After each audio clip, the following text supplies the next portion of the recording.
Welcome to Whispers of the Night. I'm Adam, your host for today's mystery. Today we're joining Hercule Poirot and Captain Hastings in 1920 seconds, Venice, for the case of the disappearing Duchess, where a vanished aristocrat and blood-stained handkerchief are just the beginning of a much deeper conspiracy. Before we dive in, let me know in the comments where you're tuning in from today. Now, settle back and prepare for a tale where the most elaborate disappearances sometimes hide the simplest truths. The Case of the Disappearing Duchess. Chapter 1. A Most Curious Invitation. I confess that when my old friend Hercule Poirot announced we were to take a holiday in Venice, I imagined nothing more strenuous than admiring the architecture from a gondola while sampling the local wines. How wrong I was. But I am getting ahead of myself, as is my deplorable habit. It was a crisp September morning in 1929 when we alighted from the Orient Express at Venice's Santa Lucia station. The city rose before us, like a magnificent stage set, all golden stone and glittering canals beneath a sky of the most remarkable blue. Poirot, immaculate as always in his grey suit and carefully waxed moustaches, surveyed the scene with evident satisfaction. "Ah, mon ami Hastings," he declared, adjusting his tie with characteristic precision. "Observe how the morning light reveals the true beauty of this floating jewel. Most appropriate, is it not, for our particular mission?" "Mission?" I inquired, somewhat puzzled. "I thought we were on holiday, Poirot." My friend's eyes twinkled with that familiar gleam that invariably spelled trouble for someone. "But no, Mong, did I not mention? We are here at the express invitation of His Grace, the Duke of Warrinster, a most urgent telegram requesting Poirot's discretion in what he termed a delicate family matter." I groaned inwardly. So much for my peaceful holiday. Our gondola glided through the maze of canals toward the Hotel Danelli, where the Duke had arranged our accommodation. The ancient palazzos seemed to lean in conspiratorially as we passed, their weathered facades hiding centuries of secrets. The Hotel Daniel proved to be every bit as magnificent as its reputation suggested. The Duke of Worcester himself awaited us in the opulent lobby, a man of perhaps 50, with steel-grey hair and the bearing of one accustomed to command. His handshake was firm, his smile correct, yet something in his pale blue eyes remained curiously cold. "Mr. Poirot, Captain Hastings," he said, his voice carrying the crisp authority of his class. "How good of you to come so promptly. I trust your journey was comfortable." "May we, your grace?" Poirot replied with a courteous bow. "Most pleasant indeed. And now, perhaps you will enlighten Poirot as to the nature of this delicate matter." The Duke glanced around the busy lobby where elegantly dressed guests moved about their afternoon pursuits. "Perhaps we might postpone such discussions until dinner. I should very much like you to meet my wife and our companions, a full picture, as it were, before we proceed." That evening found us in the hotel's sumptuous dining room, where crystal chandeliers cast their warm glow over tables laden with the finest china and silver. The Duke had secured a table with a splendid view of the Grand Canal, where gondolas drifted past like graceful black swans in the gathering dusk. The Duchess of Warminster proved to be a revelation. Where her husband was all restraint and calculation, she radiated vivacity and charm, perhaps 30 years of age, with auburn hair fashionably bobbed, and eyes of the most striking green. She possessed that rare quality of making everyone in her vicinity feel more alive.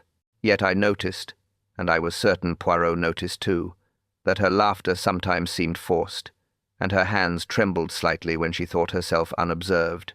"Captain Hastings," she said, extending a gloved hand, "how delightful to meet Mizzy Poirot's famous chronicler. I do hope Venice will provide you with material for another thrilling adventure."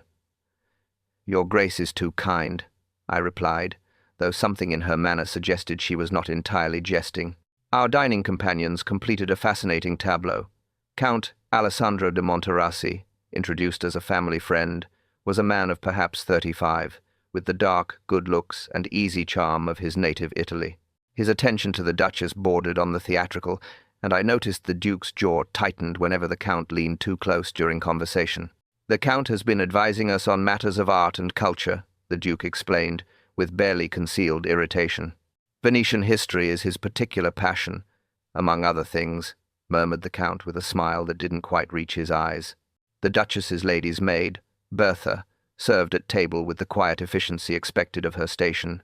Yet I observed her hands shaking as she poured wine, and she started violently whenever anyone addressed her, directly.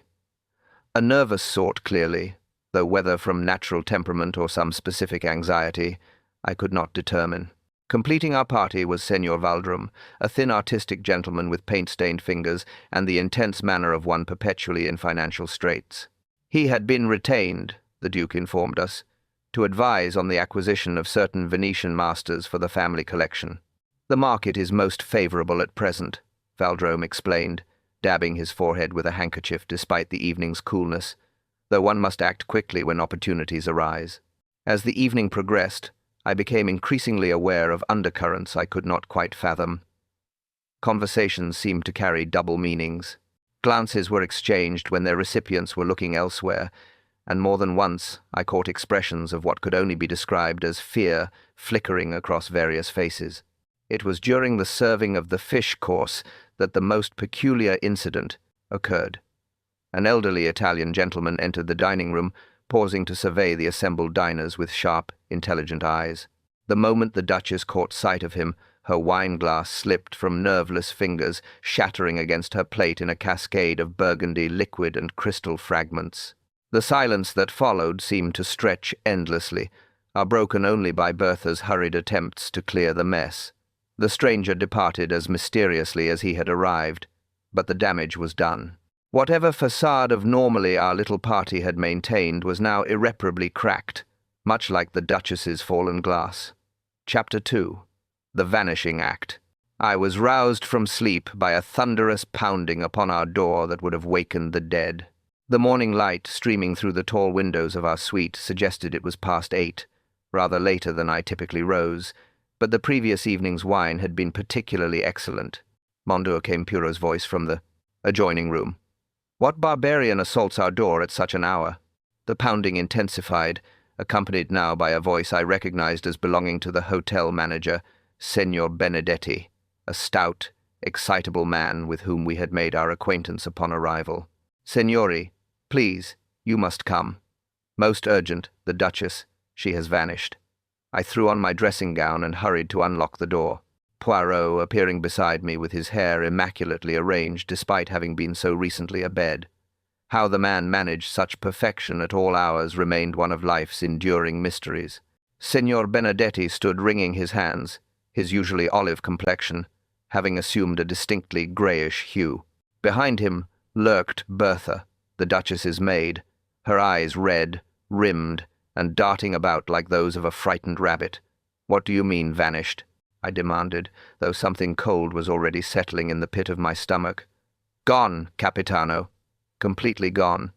The suite, it is empty, but the door, locked from the inside. The Duke, he is most the manager, struggled for appropriate words. Simol, where is his grace now? Poirot inquired, his manner suddenly sharp and alert. In the Duchess's chambers, Monsieur, he insists, nothing must be touched until you arrive. We dressed with all possible speed and followed our guides through the hotel's labyrinthine corridors to the ducal suite. The accommodations were magnificent. 3 rooms overlooking the Grand Canal, furnished with antiques that would have made a museum curator weep with envy. The Duke stood in the center of the sitting room, perfectly dressed despite the early hour, examining his pocket watch with the detached air of a man reviewing a railway timetable. His composure was so complete as to be almost unnatural. Ah, Poirot, he said without preamble. Good of you to come so promptly. As you can see, we have something of a situation. Indeed, Your Grace. Perhaps you would be so good as to explain the circumstances. The Duke gestured toward the bedroom with a wave that suggested mild irritation rather than concern for his missing wife. Cordelia failed to appear at breakfast when Bertha came to wake her at 7, our usual time. She found the door locked, the spare key revealed. Well, see for yourself.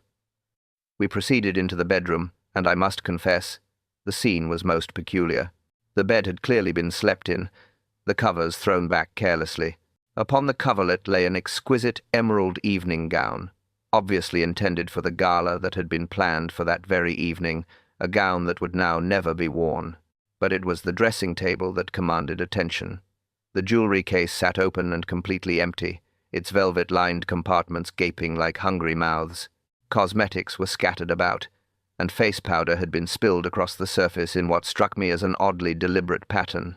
"The jewels," Poirot observed, examining the empty case with his magnifying glass. "They were valuable, n'est-ce pas?" "Considerably," the Duke replied dryly. "The emerald Peru alone was worth £10,000, a wedding gift from my late father." Count Alessandro chose that moment to burst into the room, his usually immaculate appearance dishevelled and his dark eyes wild with what appeared to be genuine distress. "Cordelia," he cried, looking about desperately. "Where is she? They tell me she has disappeared, but this cannot be. I spoke with her only last evening after dinner. She seemed perfectly well, though perhaps a little preoccupied." The Duke's jaw tightened almost imperceptibly. "The Count was one of the last to see my wife," he said with studied neutrality. "Your Grace," Bertha stepped forward, her voice barely above a whisper. "I found this behind the dressing table when I was looking for her Grace." She held out a white linen handkerchief, unmistakably feminine, and bearing an elegant monogram, C.W. But what made us all start was the dark stain that marred one corner, a stain that could only be blood. Count Alessandro stumbled backward as though struck. "Blood? But that is impossible. She cannot be. You cannot think that she is, one thinks nothing until one knows all the facts," Poirot said quietly, taking the handkerchief and examining it carefully. "Tres in tres. The blood. It is quite fresh. No more than a few hours old, I should say." While the others stood transfixed by this grisly discovery, Poirot moved about the room with his characteristic methodical precision. He examined the windows locked from the inside, then knelt to study the carpet beneath the bed. Next, he turned his attention to a sheet of hotel letterhead on the writing desk, holding it to the light and frowning. "Cura," he murmured, then moved to the windows once more. To my amazement, he produced a small vial of oil from his pocket and applied a drop to his finger, which he then touched to the window latch. "Most interesting indeed," he said, straightening. "The latches, they have been oiled, very recently. Yet this room, it is on the 4th floor, n'est-ce pas, difficult to reach from the canal below." Senor Valdreau appeared in the doorway, his artistic features pale with shock. "Forgive the intrusion, Your Grace, but the staff are all talking. Is it true that Her Grace has vanished?" The Duke nodded curtly. "It would appear so, along with a considerable fortune in jewelry. But the gala tonight," Valdreau stammered, "the unveiling of the Tintoretto. Her Grace was so looking forward to it. She spent hours yesterday discussing the proper lighting, the ideal viewing angle." "There will be no gala," the Duke stated with finality. Poirot had moved to examine the luggage area where several expensive leather cases sat in apparent disarray. "Most curious," he said, opening one of the cases. "The packing. It has been done in great haste. Nest pair Hastings. See how the garments are crushed, thrown in without care. Yet yesterday I observed the Duchess to be most particular about such matters." The room fell silent except for the gentle lapping of canal water against the hotel's foundations far below. The morning sun streamed through the tall windows, illuminating the scene of confusion and casting long shadows that seemed to reach towards secrets yet undiscovered. Chapter 3. Secrets beneath the surface. By noon, the Hotel Danieli had assumed the atmosphere of a particularly exclusive crime scene. The Italian police, led by the competent but conventional Inspector Ricci, had cordoned off the Duchess's suite and begun their methodical examination of the premises. Meanwhile, Poirot had secured the use of a private salon where he might conduct his own interviews away from the prying eyes of other guests. "Maintenant," he said, settling himself in a comfortable chair and arranging his materials with characteristic precision. "We shall discover what lies beneath the surface of this most curious affair. Hastings, if you would be so good as to take notes. Our first interview was with Count Alessandro, who entered the salon with all the dramatic flair of an opera singer taking the stage. His grief appeared to have intensified since the morning's discovery, and he threw himself into a chair with a gesture that would not have been out of place at La Scala. "Monsieur," he began, his voice trembling with emotion. "You must find her. She is like a beautiful butterfly, too delicate for this harsh world. If any harm has come to her, Poirot said gently. Tell Poirot, when did you last see the Duchess after dinner? Perhaps 10. We walked together on the terrace overlooking the canal. The moon was full, most romantic, and she seemed— He paused, dabbing at his eyes with a silk handkerchief. She seemed troubled, capiche, as though something weighed heavily upon her mind. And what did you discuss during this moonlit promenade? The Count's hesitation was almost imperceptible, but I noted it, and I was certain Poirot did as well. Art, mainly. She had many questions about Venetian collections, particularly those assembled during the war years. Strange questions for a lady to ask. No, Tresinol. What sort of questions precisely? She wished to know about paintings that had changed hands during 1918-1919. Which dealers had been active, which collectors had made unusual acquisitions. I told her such matters were not, how do you say, suitable topics for a beautiful woman to concern herself with. After dismissing the Count, whose story struck me as rehearsed, despite its emotional delivery, Poirot summoned Bertha. The poor woman entered the salon looking as though she were walking to the gallows, her hands twisting her apron into impossible knots. Now then, Bertha, Poirot began kindly, there is nothing to fear. You wish only to help your mistress, n'est-ce pas? Oh, yes, sir, she whispered, barely audible. Her Grace, she's been so good to me. Took me on when no one else would, after the trouble in London. What trouble was this? Bertha's face flushed crimson. Nothing important, sir. Just a misunderstanding about some missing items, but Her Grace. She believed in me when others didn't. Poirot nodded sympathetically. And yesterday evening, after the dinner, did you see your mistress again? Yes, sir. I helped her prepare for bed around 11. See, she seemed agitated, if I may say so. Kept asking me about letters, whether any post had arrived for her personal attention. Letters? What sort of letters? The maid's agitation increased visibly. I couldn't say, sir. Her Grace was very particular about her correspondence. After a few more questions yielded little additional information, Poirot excused Bertha. However, as she reached the door, he called out casually, "Oh, and Bertha, perhaps you would be so good as to bring me any papers or letters from your mistress's belongings that might help in our investigation." The effect was extraordinary. Bertha went white as a sheet, swayed on her feet, and clutched the door frame for support. There's nothing, sir. Nothing at all, she stammered before fleeing the room. Aha, murmured Poirot, his eyes gleaming. Most illuminating, Nesp Hastings. Our next appointment was with Senor Valdrum at his gallery, a short gondola ride through the winding canals. The establishment proved to be a revelation in itself, or rather the lack thereof, where one might expect to find a thriving art dealer's premises filled with paintings and sculptures. We discovered a space that was almost cavernously empty. Valdro met us at the entrance, his nervous energy even more pronounced than the previous evening. Perspiration beaded his forehead despite the cool afternoon breeze from the canal. "Gentlemen, welcome to my humble gallery," he said, gesturing around the barren walls. "As you can see, business has been rather quiet of late." "Indeed," Poirot observed dryly. "Most quiet. Yet I understand you were advising the Duke and Duchess on significant acquisitions." "Ah, yes. Well," Valdrum tugged at his collar. "The art market. She is very volatile at present. One must be careful, very careful indeed." Poirot wandered to a corner where several canvases leaned against the wall, face inward. With Valdrum's nervous permission, he turned one around to reveal a rather mediocre landscape bearing a signature that claimed it to be the work of a well-known 18th-century master. "Curieux," Poirot murmured, examining the authentication papers attached to the frame. "This provenance, it is most creative, shall we say." Valdrum's face had gone ashen.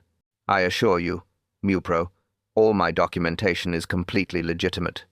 The previous owner was most particular about proper records. And this previous owner, he had a name, perhaps, a private collector, very reclusive, preferred to remain anonymous in all transactions. As we prepared to leave the gallery, I noticed a curious thing. Across the narrow canal, partially concealed behind a marble column of the opposite building, stood the same elderly Italian gentleman who had so disturbed the Duchess at dinner the previous evening. He appeared to be watching the gallery with intense interest, but the moment he realized I had spotted him, he melted away into the shadows with remarkable agility for a man of his apparent years. "Poirot," I whispered urgently, "did you see?" But when I turned back to point out our observer, the man had vanished completely, leaving only the gentle lapping of water against ancient stone, and the growing certainty that our investigation had only just begun to scratch the surface of a much deeper and more dangerous mystery. Chapter 4. The Past Intrudes. That evening found us back at the Hotel Danelli, where Poirot had requested permission to examine the Duchess's personal effects more thoroughly. Inspector Ricci, though initially reluctant, had agreed to allow this additional investigation, perhaps recognizing that the Belgian detective's methods, however unorthodox, had proven effective in the past. The Duchess's sitting room had been restored to order following the police examination, but Poirot approached the writing desk with the focused intensity of a surgeon preparing for a delicate operation. The desk itself was an exquisite piece of Venetian craftsmanship, inlaid with mother-of-pearl and featuring several small compartments that had presumably escaped the attention of the more conventional investigators. "Regard Hastings, Poirot," murmured, running his fingers along the desk's ornate surface. "The little grey cells. They suggest that a lady as particular as our Duchess would not leave important correspondence in obvious places." His persistence was rewarded when a gentle pressure on a decorative rosette caused a hidden drawer to spring open. Within lay a manila envelope bearing the letterhead of Whitmore and Associates, Private Investigators, London. "Voilà!" Poirot exclaimed softly, withdrawing a substantial report bound in blue covers. "Most illuminating. I suspect the contents proved to be a comprehensive investigation into the Duke of Warrenster's activities during the final years of the Great War, when he had served as a diplomatic attaché in various European capitals." What I read made my blood run cold. "Good Lord, Poirot," I breathed, scanning the damning allegations. "If even half of this is true." The report detailed a systematic scheme involving the illegal acquisition and transport of stolen artworks from occupied territories.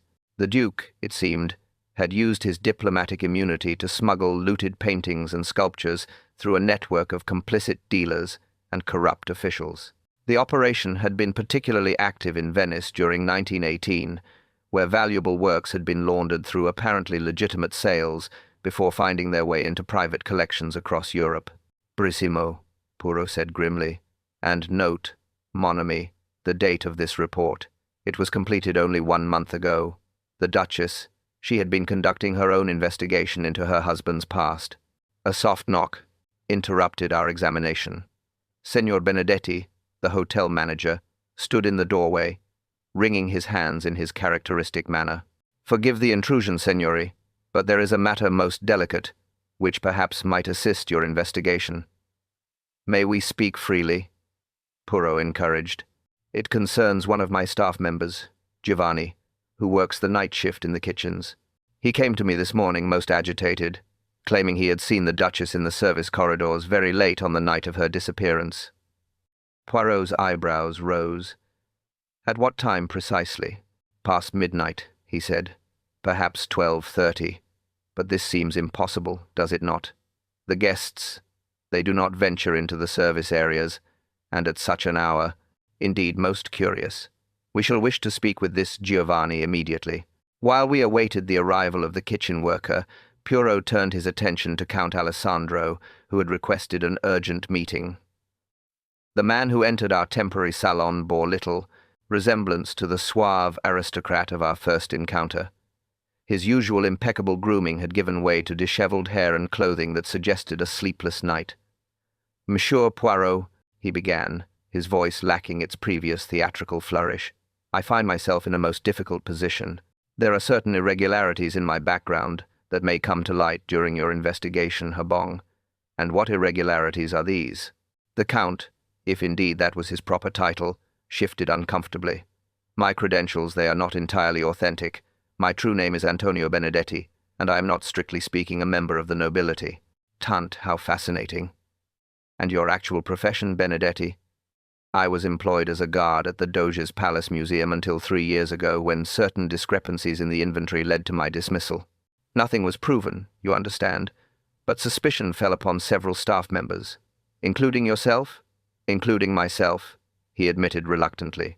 Since then, I have made my living as I could, sometimes as a guide for wealthy tourists, sometimes assisting with art acquisitions for private collectors, such as the Duke and Duchess of Warrinster. Benedicti's face grew pale. The Duchess. She hired me initially to authenticate certain pieces for their collection, but lately her questions had become uncomfortable. She wished to know about paintings that had changed hands during the war, particularly those handled by dealers of questionable reputation. Before Poirot could pursue this line of inquiry further, Bertha burst into the room in a state of extreme agitation. The poor woman's composure, already fragile, had finally cracked completely. "I cannot bear it any longer," she cried, collapsing into a chair. "The guilt. It is eating me alive. I must tell you about the letter." "What letter, my dear woman?" I asked gently. "The German letter I hid in my quarters. Her Grace. She received it 3 days ago, and it threw her into such a state. I have never seen her so frightened." Poirot leaned forward intently. "And this letter? What did it contain?" "Information about stolen paintings, sir. Names, dates, locations, a whole list of artworks that had been taken during the war and sold through Venice. Her Grace spent hours studying it, making notes, cross-referencing with other papers," she said. Bertha paused, struggling to control her emotions. She said that justice must finally be served, no matter the cost to herself. "And where is this letter now?" "Hidden beneath the floorboard in my room, sir. I was too frightened to give it to the police, not knowing who might be involved. Giovanni, when he finally arrived, proved to be a thin, nervous man, whose broken English nevertheless conveyed his message clearly. Yes, he had definitely seen a lady matching the Duchess's description in the service corridor near the kitchens shortly after midnight. She had been wearing a dark cloak and moving stealthily, as though trying to avoid detection. But, Senor, he added with obvious confusion, is most strange thing. I see this lady go into the old storage room near the cellar stairs, but I never see her come out again, and when I checked the room this morning is empty, completely empty. The implications of this testimony sent a chill through me. If Giovanni was telling the truth, then the Duchess had been alive and moving freely through the hotel hours after she was supposed to have vanished from her locked suite. But where had she gone from that storage room? And more importantly, why had she been there at all? Chapter 5. Misdirection and Mirrors. The following morning brought an unexpected visitor to our suite. The Duke of Warrinster appeared at our door shortly after breakfast, but the composed aristocrat of our previous encounters had been replaced by a man whose carefully maintained facade was showing distinct signs of strain. His usually immaculate appearance remained intact, yet something in his manner suggested a sleepless night and considerable inner turmoil. "Poirot," he began without preamble, declining the seat I offered, "I must speak with you about the direction of this investigation. May cert your grace. Please proceed." The Duke began pacing the room with the restless energy of a caged animal. "I fear you may be pursuing lines of inquiry that could prove embarrassing to the family name. My wife, you see, was not entirely stable in recent months." "Not stable?" Pooh's tone was carefully neutral.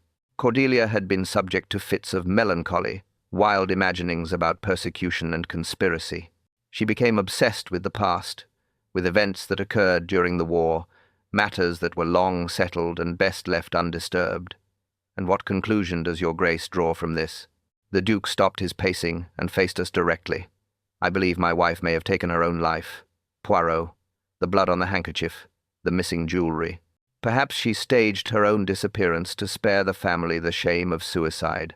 She was always given to theatrical gestures." "Trientisol," Poirot murmured. "And you wish Poirot to abandon the investigation?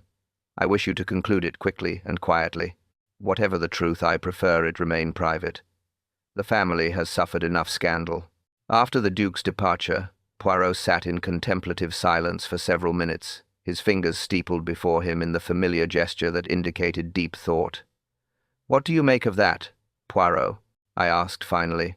"I make of it," mon ami, that His Grace is a very frightened man attempting to control a situation that has spiraled far beyond his influence.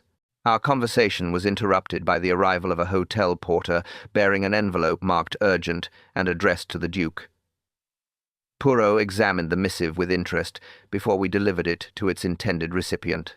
Within the hour, we were summoned to the Duke's suite, where we found him standing pale and shaken, holding a sheet of hotel stationery that trembled slightly in his grasp. "The ransom note," he said simply, extending the paper to Poirot. The message was brief and to the point. "Your wife lives, but not for long. £50,000 in unmarked bills. Further instructions to follow. No police, or she dies." Poirot studied the note with his magnifying glass for several minutes before shaking his head decisively. "No, Your Grace. This is not genuine." "What do you mean, not genuine?" the Duke demanded sharply. "Observe the paper.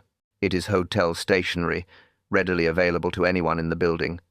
The handwriting attempts to disguise itself, but shows characteristics of an educated person pretending to be unrefined. Most telling of all, notice the ink." He held the paper to the light. "The ink has not had sufficient time to properly dry and set. This note was written within the last hour, not yesterday, when the Duchess disappeared." Before the Duke could respond, we were interrupted by the arrival of the mysterious elderly gentleman who had so disturbed the Duchess at dinner 2 evenings prior. Signor Benedetti escorted him to our makeshift salon, where the man introduced himself with grave formality. "I am Professor Giuseppe Martinelli," he said in accented but precise English. "I believe it is time I explain my interest in these proceedings." "Ah," said Poirot with satisfaction. "The gentleman who caused such distress to the Duchess at dinner, please, Professor, enlighten us." Professor Martinelli seated himself carefully, his weathered hands folded over a walking stick of obvious quality. "I was a member of the Italian resistance during the war, specializing in the protection and recovery of stolen cultural artifacts. For the past decade, I have been working to trace artworks looted from Italian collections and return them to their rightful owners." "And the Duchess?" I prompted. "The Duchess contacted me 3 months ago through intermediaries in London. She had come across evidence of systematic art theft during the war and wished to make amends for certain family involvements." The Duke's face had gone ashen. "You have no proof of any such." "On the contrary, Your Grace," Professor Martinelli interrupted quietly. "I have extensive documentation of the smuggling operation that used Venice as a transit point in 1918. Your diplomatic immunity provided the perfect cover for moving stolen masterpieces from Austrian and German collections into private hands." "This is preposterous," the Duke blustered, but his protest lacked conviction. "The Duchess possessed copies of shipping manifests, correspondence with dealers, even photographs of specific works being loaded onto diplomatic vessels. She was prepared to return everything, paintings, sculptures, even information about their current locations." As Professor Martinelli spoke, I noticed movement outside the window overlooking the canal. 2 figures stood in earnest conversation on the small bridge nearby, Count Alessandro and Signor Valdrum. Even at this distance, their agitation was apparent, and they kept glancing toward the hotel, as though expecting pursuit. "Poirot," I whispered, directing his attention to the window. My friend followed my gaze and immediately rose from his chair. "Most illuminating, Professor Martinelli. Your timing is impeccable. Hastings, I believe we should pay a visit to that bridge before our friends decide to take an extended holiday." But as we moved toward the door, the 2 men on the bridge suddenly parted, each hurrying away in opposite directions with the unmistakable urgency of conspirators whose plans had been discovered. By the time we reached the canal level, both had vanished into the labyrinthine network of alleys and waterways that made Venice such an ideal city for those wishing to disappear. The game, as they say, was becoming increasingly complex, and I had the growing suspicion that we were still several moves behind our unknown opponent. Chapter 6. The Web Unravels. That afternoon, Poirot announced his intention to conduct a final examination of the Duchess's suite, this time with all our principal suspects present. The gathering he assembled in the opulent sitting room had the air of a theatrical performance, with each participant positioned as though awaiting their cue. "Mes amis," Poirot began, settling himself in the central chair with his characteristic precision.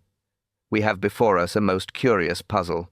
A lady vanishes from a locked room, leaving behind evidence of violence, theft, and flight. Yet Poirot, he is not satisfied with these obvious conclusions. Inspector Ricci shifted uncomfortably beside the window. The Italian policeman had grown increasingly frustrated with Poirot's unconventional methods, preferring the straightforward interpretation that the Duchess had been murdered and her body disposed of in the canal. "With respect, Mrs. Poirot," the inspector interjected, "we have blood, we have motive, we have opportunity. What more evidence is required?" "Precision. The question I ask myself, Pooh," replied smoothly. "But first, let us examine this evidence more carefully. Hastings, if you would be so good as to accompany me to the bedroom." We processed into the adjoining chamber, where the scene remained exactly as we had first encountered it. Poirot moved immediately to the dressing table, where the spilled face powder still marked the polished surface. "Observe, if you please, the pattern of this powder," he said, gesturing with his walking stick. "At first glance, it appears to be the result of a struggle. Cosmetics scattered in haste, perhaps during an assault, but looked more carefully at the distribution." He knelt beside the dressing table and pointed to a peculiar clear space in the powder pattern. "See here, the powder forms an arc, as though someone crawled beneath this table.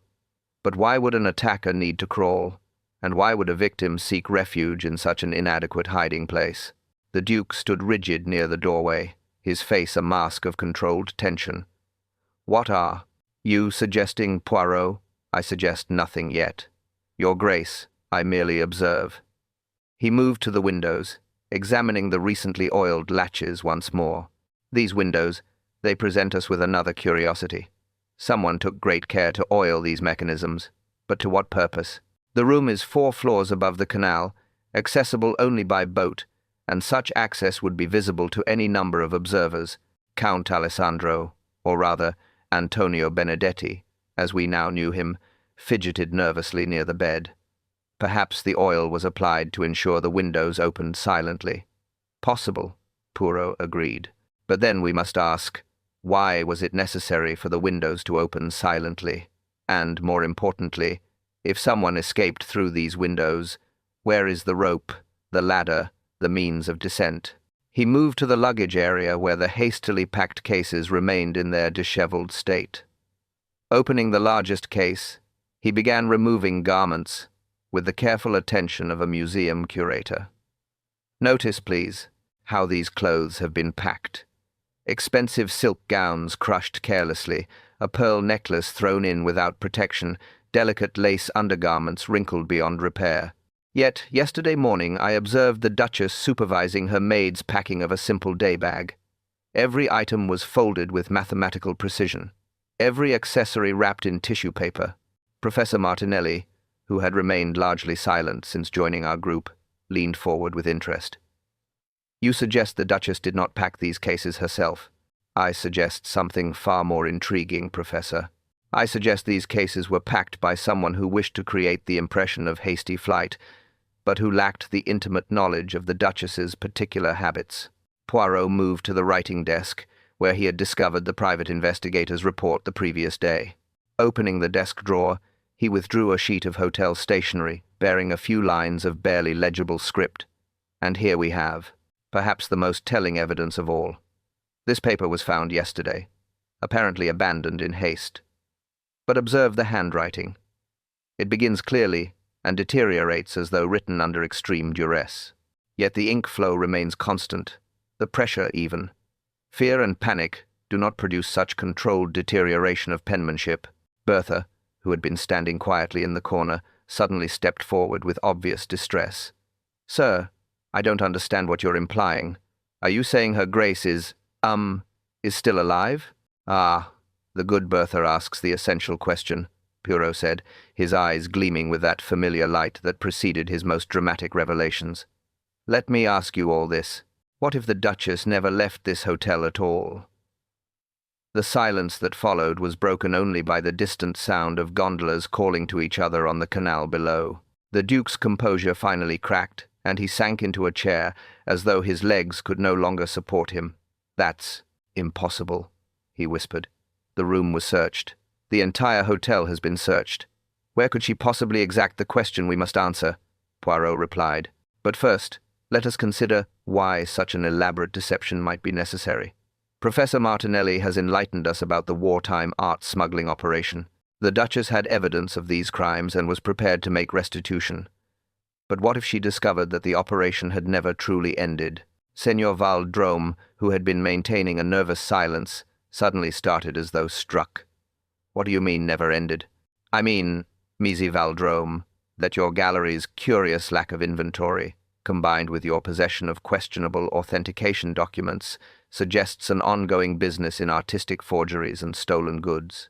I believe the Duchess discovered not only her husband's past crimes, but his continuing association with dealers of dubious reputation. The art dealer's face had gone pale, and perspiration beaded his forehead despite the cool afternoon air. You have no proof of any such allegations, do I not?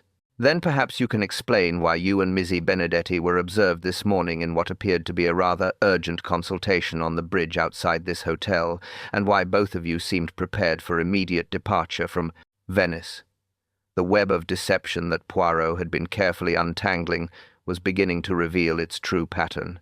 The Duchess had not been the victim of a crime, but rather the architect of an elaborate scheme designed to expose the truth while protecting herself from those who would silence her. Yet one crucial question remained unanswered. If she had never left the hotel, where exactly was she concealed? Chapter 7. The Hidden Chamber. "Me ami," Poirot announced, rising from his chair with dramatic deliberation. The time has come for Poirot to demonstrate the truth behind this most elaborate masquerade. But first, we must understand the geography of deception. He moved to the ornate wall paneling that decorated the sitting room, running his fingers along the intricate carved woodwork with the precision of a master craftsman, examining his tools. The panels I noticed for the first time bore the distinctive characteristics of much older construction than the hotel's 19th century renovation. This building she has a long and interesting history. N'est-ce pas? Originally, the Palazzo Benedicti, the Palazzo Benetto, built in the 16th century, for a family of considerable wealth and, shall we say, flexible political loyalties. Inspector Ricci stepped forward impatiently. "Mia Poirot, with respect, the history lesson can surely wait. We are investigating a disappearance, not conducting a guided tour. Au contraire, Inspector, the history is essential to understanding the present mystery. You see, wealthy Venetian families of that era were well aware that political fortunes could change with remarkable speed. They built their palazzos accordingly." Poirot's examination of the paneling had become more systematic, his fingers tracing patterns that were invisible to my untrained eye. Suddenly, he paused at a section near the corner, where the wall met an ornate column. "Voilà. Observe this section where the wood grain does not quite align with its neighbors, and here where the carving pattern shows a subtle variation that would be invisible, unless one knew precisely what to seek. Count Alessandro." I found it difficult to think of him by his real name. Antonio moved closer with obvious fascination. "Are you suggesting there is a hidden room?" "Not a room, exactly. Rather what the Italians call a camera del pri, a priest hole designed to conceal clergy during times of religious persecution. Such hiding places were common in wealthy households of the period." The Duke had gone rigid, his face a mask of barely controlled panic. "This is ridiculous, Poirot. You're chasing shadows and ancient history, while my wife's murderer escapes justice." "Your Grace's concern for justice is most touching," Poirot replied dryly, continuing his methodical examination. "But I fear justice has been somewhat delayed in this particular case." His fingers found what they had been seeking, a nearly invisible catch concealed within the carved foliage of the panel. There was a soft click followed by the whisper of ancient hinges, as a section of the wall swung inward to reveal a narrow opening barely wide enough for a single person. The revelation sent a collective gasp through our assembled company. Bertha let out a strangled cry and pressed her hands to her mouth, while Signor Valdrome stumbled backward as though confronted by a spectre. Monsieur Poirot breathed, peering into the dark opening. "Hastings, the electric torch, if you please." The beam of my flashlight revealed a cramped space, perhaps 6 feet long and scarcely 3 feet wide, lined with ancient stone and barely tall enough for a person to stand upright. And there, crumpled in the far corner like a discarded doll, lay a figure in a white nightgown. "Cordelia!" Antonio cried, pushing forward. "Is she alive?" Poirot confirmed, his voice filled with a mixture of relief and urgency. "But only just. Hastings, we must get her out immediately. She appears to have been trapped for some time. The extraction proved to be a delicate operation." The Duchess was conscious but extremely weak. Her lips cracked from dehydration and her eyes dilated from the prolonged darkness. As we helped her to a chair and Bertha rushed to fetch water, she attempted to speak, though her voice was barely a whisper. "The panel," she managed, clutching Poirot's arm with surprising strength. "It moved when I tried to leave. I couldn't make it open again. Do some more." "For your grace," Poirot soothed. "Rest now. All will be explained presently." Inspector Ricci had immediately summoned a physician, but it was clear that while the Duchess was severely weakened by her ordeal, she was in no immediate danger. As the doctor examined her, Poirot turned his attention to the mechanism of the priest hole. "Fascinate," he murmured, studying the ancient hinges and catches. "The mechanism shows signs of recent use, but also evidence of mechanical failure. The counterweight system that would normally allow easy opening from within has become jammed. Probably centuries of settling have thrown the balance off." Bertha had collapsed into a chair, sobbing uncontrollably. "I told her it was too dangerous," she wailed. "I begged her to reconsider, but she said it was the only way to force the truth into the open." "And what truth was that, Bertha?" Poirot asked gently. "About the Duke's business with Senor Valdrome, about the paintings that were never properly returned after the war. She discovered that her husband was still selling stolen artwork, using forged documentation to legitimize pieces that had been looted decades ago. The Duke had edged toward the door during the commotion surrounding his wife's rescue, but Antonio moved smoothly to block his exit.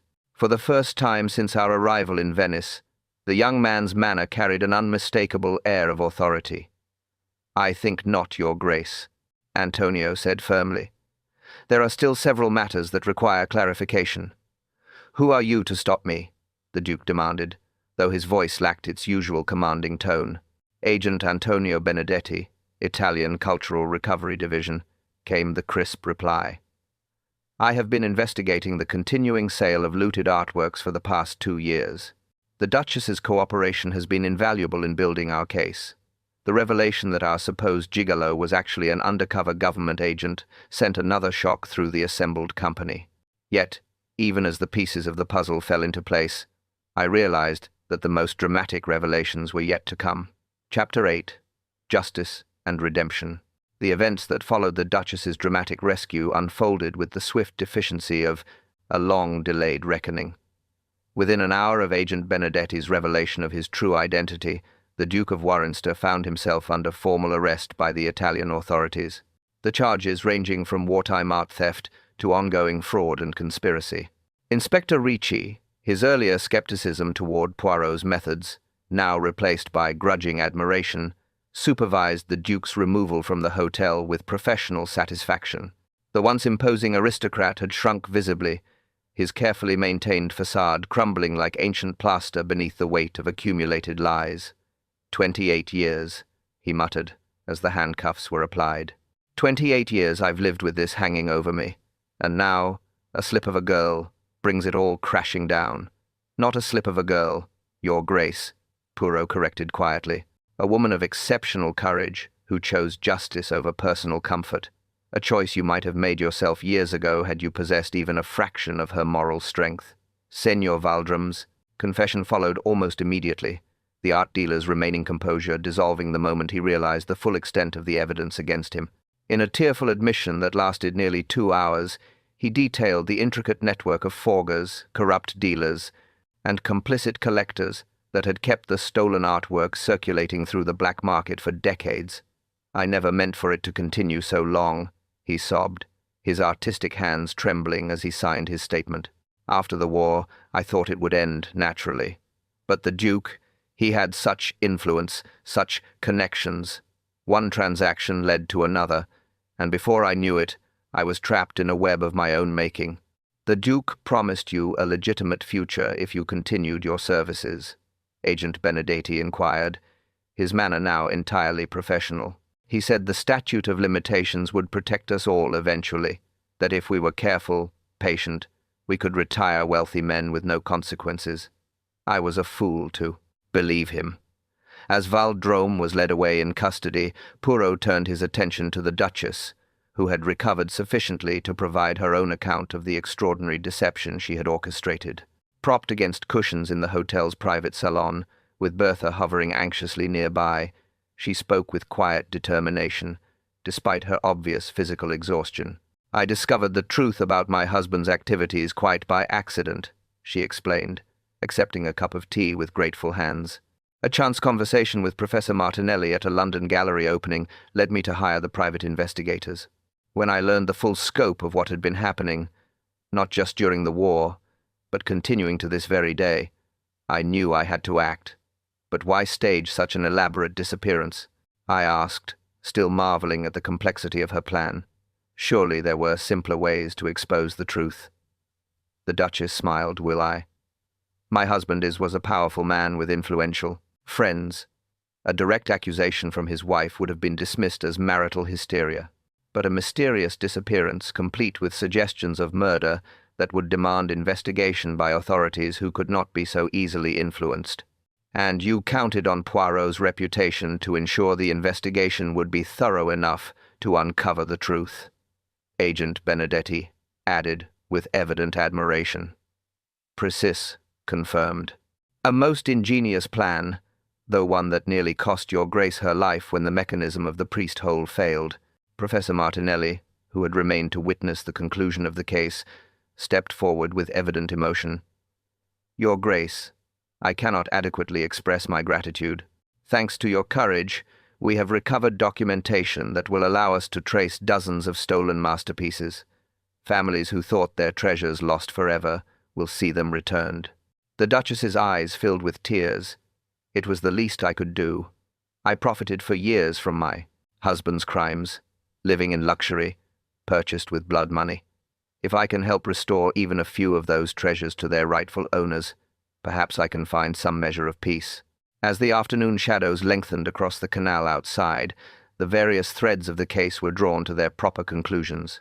Bertha, cleared of any wrongdoing, but dismissed from service, was offered employment by Professor Martinelli to assist in cataloguing recovered artworks. Agent Benedetti prepared to return to Rome with evidence that would expand the investigation across multiple countries.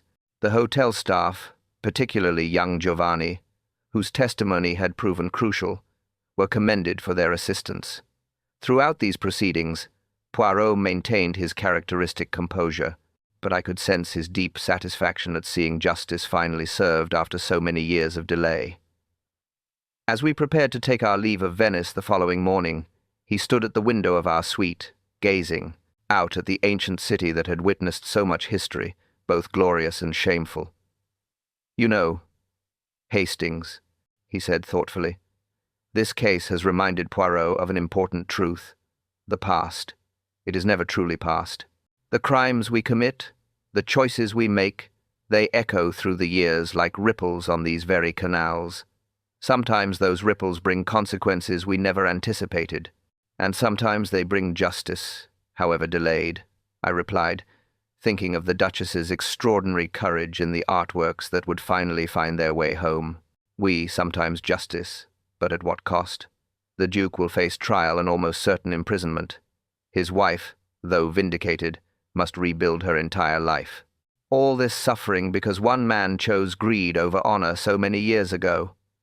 The next morning found us aboard the Orient Express once more, Venice receding into the morning mist like a beautiful but troubled dream. The Duchess, her strength returning with remarkable resilience, had chosen to remain in Italy for the present, working with Professor Martinelli to identify and repatriate the stolen artworks her husband's schemes had dispersed across Europe. As our train gathered speed through the Italian countryside, I reflected on the extraordinary complexity of the case we had just concluded. What had appeared to be a simple disappearance had revealed itself as an intricate web of wartime crimes, ongoing corruption, and personal redemption spanning decades.